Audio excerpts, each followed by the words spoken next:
Okay, I have remembered to start the recording, so at some point this will also be recorded and put on the bookshelf. This should be a fairly short meeting. It's going to be fairly full of reminders, and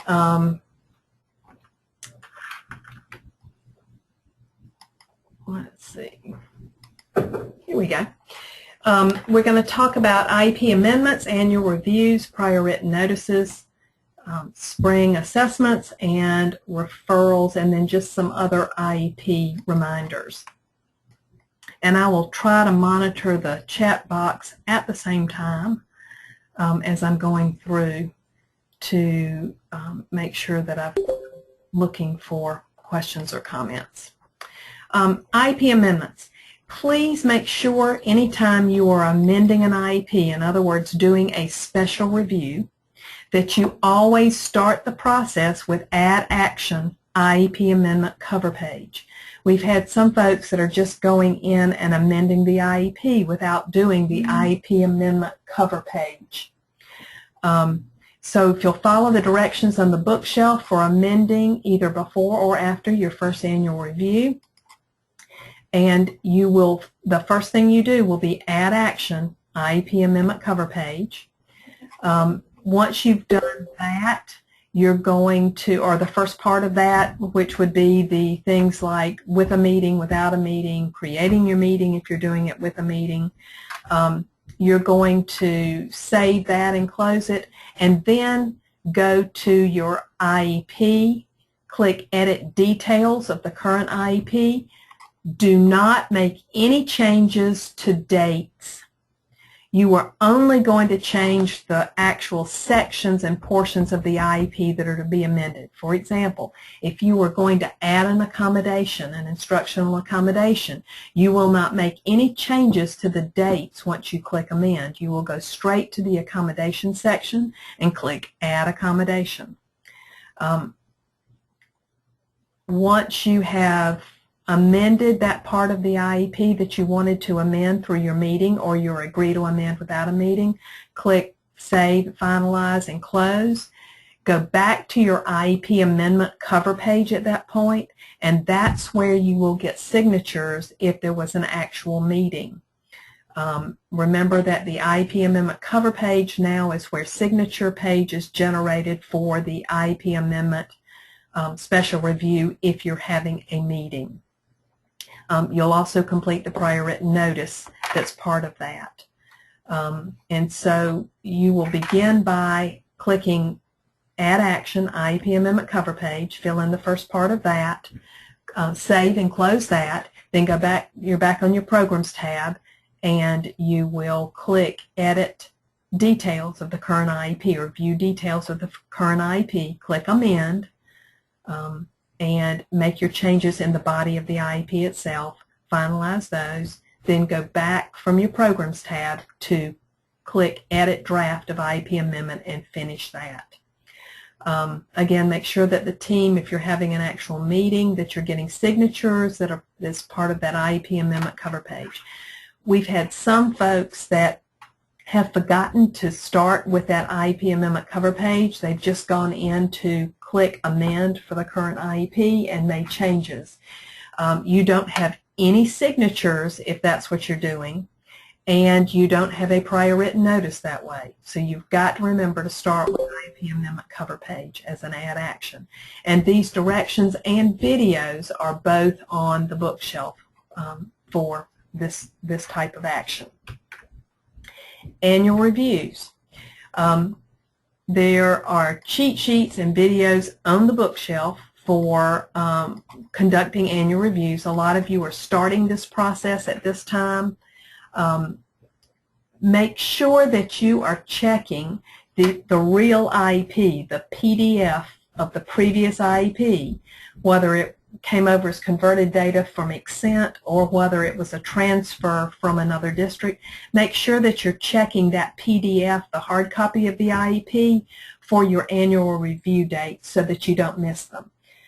Unfortunately, at the beginning of the year, we had some folks that were confused, and when you went in to do amendments, You changed the start dates, which then, of course, changed the end date of the IEP. So we've had a couple of schools that did that, and they've actually missed annual reviews. And so you can't, at this point, rely on Enrich to have the correct date, because if you put in the wrong start dates to begin with, then you may have incorrect ending dates and annual review dates. So make sure you're checking the PDF of the previous IEP that either came over from Enrich or that the hard copy you got from the previous district, to actually make sure you're doing annual reviews in a timely fashion. Along those lines, schools have the freedom to choose when you want to do your annual reviews, of course, as long as it's before the actual annual review date on the IEP. You can choose to do birthday annual reviews, placement date annual reviews. You can choose to do all of your annual reviews in the spring, all of your annual reviews in the fall. You can choose random dates throughout the school year to have your annual reviews for. As long, again, as you have an annual review within a calendar year of the previous annual review. For example, if you've got IEPs from another district that did all of their annual reviews in the spring, and you want to go to more of a staggered annual review schedule, you would go ahead and do your annual reviews this spring as per their current IEPs, and then let's say you're going to go to birthday IEPs. So you may have a child whose birthday is in September. You would turn around and do another annual review in September to get that child started on that type of schedule. You can do more than one annual review a year. You can never do less than one annual review in a calendar year. So again, that's completely up to the school to choose when you're going to do those.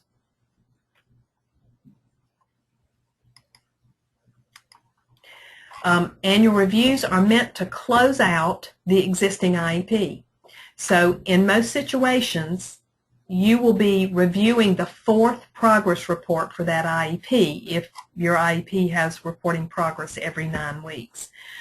So for an annual review, for an IEP that started a year ago, you will be presenting the fourth progress report at that annual review. Now, some of you have annual reviews or have IEPs that weren't begun until August of this year, even though the annual review may have been done in April. For those IEPs, it may not be the fourth progress report. It may be the third or the third and a half progress report. But your annual review, you're going to do a progress report regardless of when the last progress report was done, because that annual review is meant to close out that existing IEP.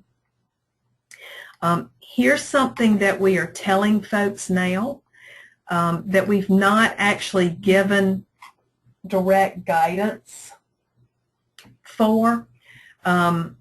We've kind of left it up to the school. But we're telling you as a district not to hold an annual review now or in April or in early May and then put your implementation date in August. Whenever you hold your annual review, go ahead and implement that IEP fairly immediately, say within 7 days. That's been kind of the guidance we've given all along. So no longer will the question, how early can we hold an annual review, be a valid question, meaning because the unwritten guidance from the department used to be that you could hold an annual review within 6 weeks of school being out and then wait and implement the IEP in August. So for example, if school was out June 1st, 6 weeks back from that would be, I'm making up a date, April 15th. You could have an annual review on April 15th and wait to implement that new IEP in August. We're telling you not to do that. Don't wait to implement IEPs. When you have your annual review, go ahead and implement that IEP within about 7 days. The only time that might be different is if, for example, your school has spring break from April 6th through the 10th, and you've got an annual review that you're doing on April 1st. you would wait a little over 7 days to implement that IEP because you're not going to implement it during spring break. So your annual review is April 1st. Your IEP implementation date would be the first day back, which would be April 13th, which is a little more than 7 days. But bottom line is, when you have your annual review, you are going to go ahead and implement that IEP within about 7 days. And unless you're in your very last week of school holding your annual review, that's going to hold true for just about everybody. So don't put the implementation date weeks or months out. Your implementation date needs to be within a fairly short, reasonable time, about 7 days.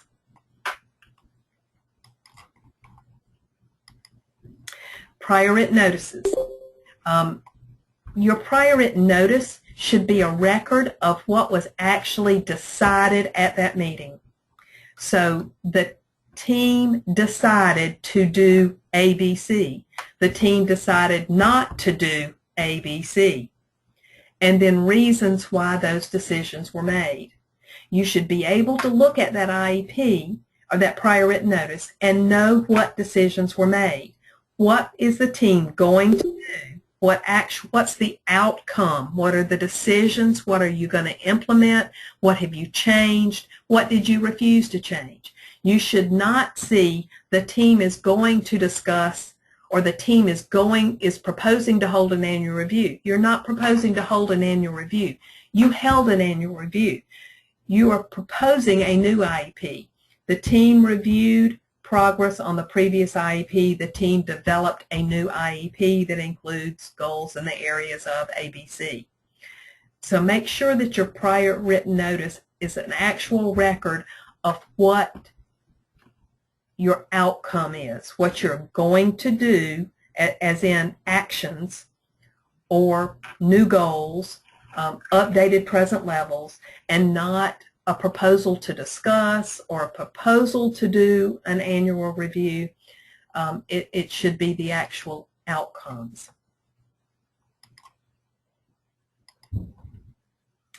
Spring assessment information. Remember that if you started an IEP draft prior to the assessment update Enrich, which was on about February 16th or so, you're going to have to begin a new IEP. In other words, if you began an IEP draft prior to the Enrich update for the spring assessments, then your spring assessments, the new ones, Aspire, ACT, Work Keys, are not going to show up on that IEP because it was begun prior to the update. You're going to need to copy the information you've got in that draft so far and add a new IEP and start again so that the updated information is there. Once you've done that into the new IEP, you can ask your district coordinator to delete the old one. But if you've got an issue where the draft of the IEP isn't showing the new spring updates, then that means you started this process before the update. So you're going to need to begin a new IEP and copy that information into the new IEP, and ask your district coordinator to delete the old. I have put on the bookshelf the FAQ that the Department of Ed developed regarding spring assessments, the new assessments, the accessibility guide, and a PowerPoint presentation that's in a PDF form from the Department of Ed that has some good information in it.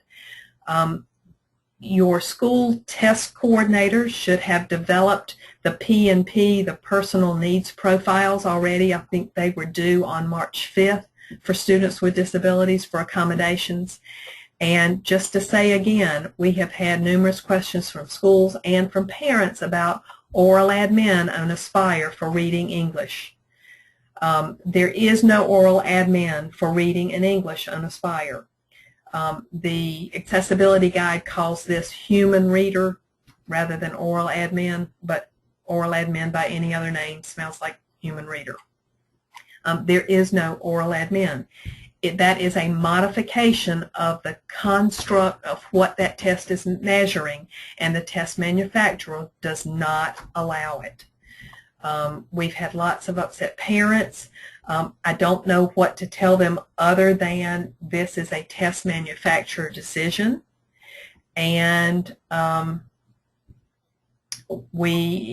will not help kids this year, but we may be using a completely different test next year, and it may be a moot point. It may be the same for another new test. With students that you are serving who are struggling in reading, I would encourage you to help them develop strategies for trying to read and decode material that is above their reading and instructional levels. It's kind of like test-taking skills. Teach them how to use context clues and all those other reading comprehension clues and strategies that go into trying to decode text. But bottom line is no oral admin for the reading English portion on Aspire. Also on the bookshelf, I did put the sample science letter for your schools that are administering the science part of Aspire. This was a school level decision, and I did post that sample letter that you would send, and the addendum that you would send out, similar to the one that you sent out when the accommodations are the same. A quick reminder about referrals, new referrals for special ed. There is no cutoff date for referrals. A referral can happen at any point during the year, including during the summer. You could have a school level referral, a teacher referral on the last day of school. Now, I would encourage you to have conversations with your RTI teams, your SIT teams, and your faculty and staff about the timeliness of referrals. Because about this time of the year is when we really see a pickup with referrals, but it would be, if you've got a well-functioning RTI or SIT team, those folks are at the point in the school year where they are making decisions about, with progress monitoring data, do we need to continue these accommodations? Are we not making enough progress and we need to refer on to special ed? But just remember, there are no cutoff dates for referrals. So if a student is referred on May 15th, you have to schedule an evaluation planning meeting in a timely fashion and proceed from there. This may mean that you're meeting and testing during the summer. That's not ideal, but that's the way that fell. If you've got a referral at the end of the year for special ed, you cannot wait to pick up and start that process the next school year, which is why you need to have these conversations with your RTI and SIT teams. You can't delay holding those evaluation planning meetings until school starts. We do have several schools that we've realized, for various and sundry reasons, including another state complaint, that have a tremendously long gap between when the student was referred for evaluation and when that evaluation planning meeting was actually held. And we are, as a district, beginning to look at those kinds of timelines. So we're looking at when the referral was made, if it was a parent referral, when the parent referral was made, or if it's an RTI SIT team teacher type referral, we're looking at when that was made and when the actual evaluation planning meeting occurs. There has to be a reasonable time between when the referral was made and when the evaluation planning meeting was held, and that reasonable time period might be something like 15 school days. We have not at this point put this into policy, district policy, but we do have one school, because of a state complaint, that's going to be required to put this into their school level policy.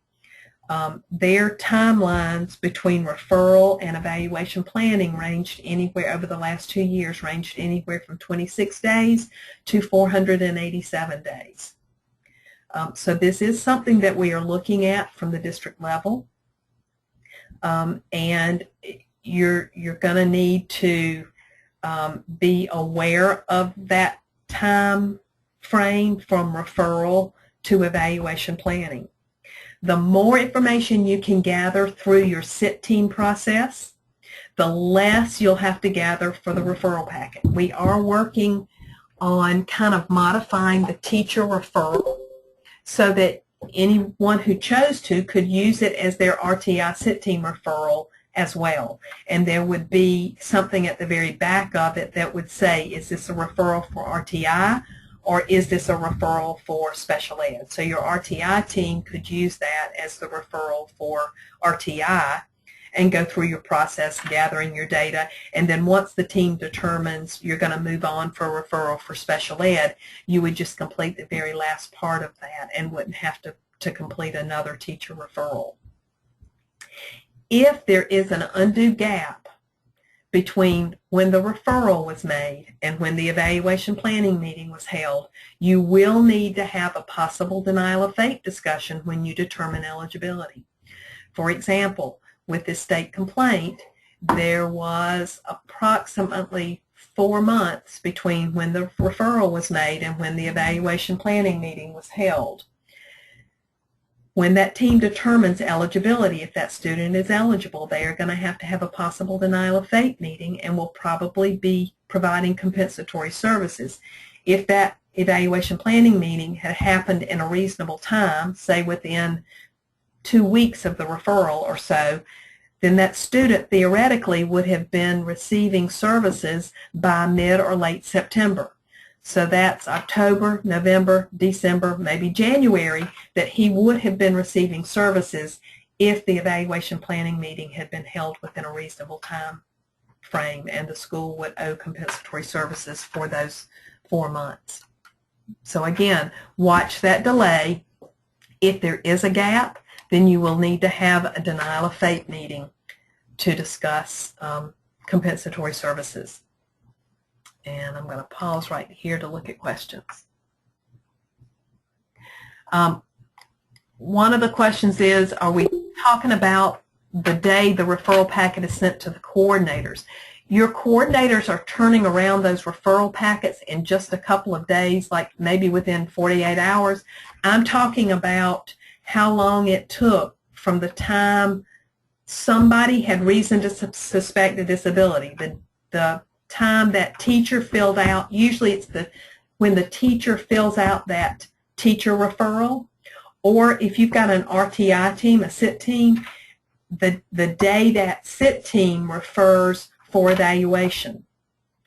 From that point to when your evaluation planning meeting is. So I'm not talking about from the day you turn in the referral packet to the coordinators, because you need to have gathered that referral information very quickly, and that's what the last 2 points on this slide talk about.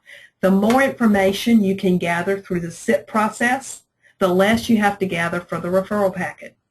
We've always suggested that you go ahead and get your vision and hearing screenings done as part of your SIT process. That's valuable information for your SIT team.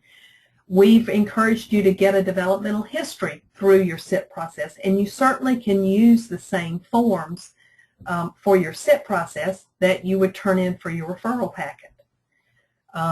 You can use the same teacher referral and just adapt it a little bit for your SIT process because it has the same information on it.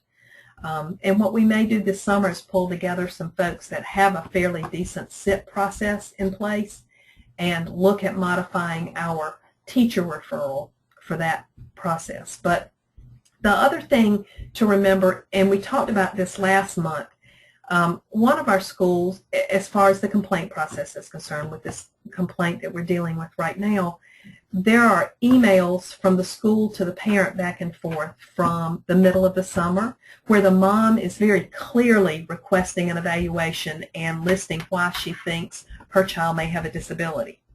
So that begins the referral process. So remember we talked last time about those buzzwords.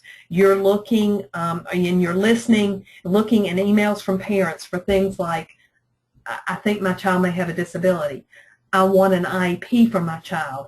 I want my child tested for special ed. You're listening for those buzzwords, and you are immediately taking action. When you hear those kinds of things, you are then sending the parent referral to the parent to fill out. And that kind of starts your clock. You should very quickly, within a matter of about 3 weeks, 15 school days, gather that referral information and send it to your district coordinator.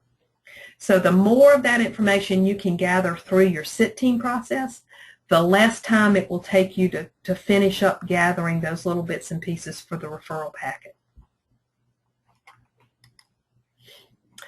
IEP compliance. Make sure that you've got a compliance check in place for IEPs.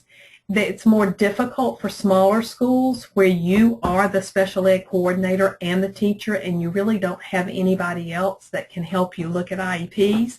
This is kind of where I would encourage you to maybe even partner with a school to send draft IEPs to with names blacked out or that kind of thing, just to make sure that you've got some kind of compliance check in place. For larger schools, we are looking to special ed coordinators at the school to have some type of compliance process in place.